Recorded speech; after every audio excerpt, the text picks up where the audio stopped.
大家好，我是小青。早上起来不知道吃什么，建议您一定要试试这道鸡蛋水饼，全程手不沾面，5分钟就能出锅，柔软筋道，好吃又营养，做法简单又详细，看一遍就能学会。一起来看看我是怎么做的吧。大碗里加入100克中筋面粉，2克盐增加筋性，先倒入120克凉水，先来搅拌一下，把面粉中的筋性搅出来。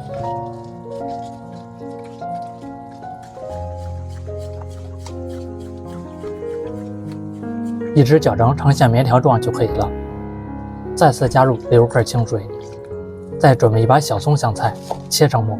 我每天都会分享一道家常美食食谱，感谢您在影片下方给我点个赞及订阅支持一下，非常感谢。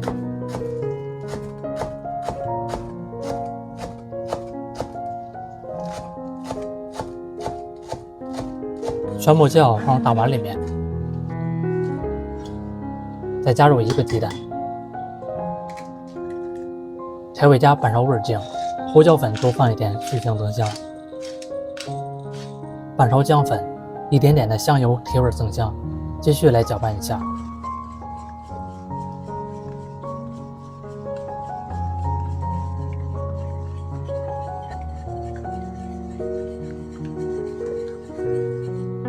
一直搅成细不溜的面浆就可以了。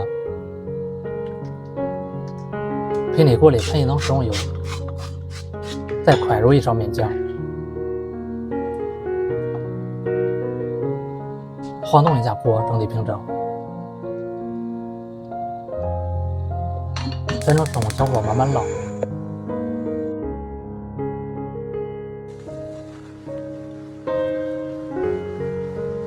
里面捞到定型，再喷一点食用油锁住水分，一面捞到金黄的颜色，再翻一个面继续捞。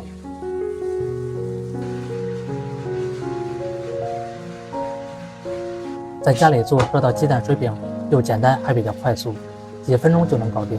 一张大概捞2分钟左右，把2面都捞到稍微带点金黄的颜色就可以出锅了。继续来做一张啊，还是同样的操作。第一遍没有学会的朋友可以来看看。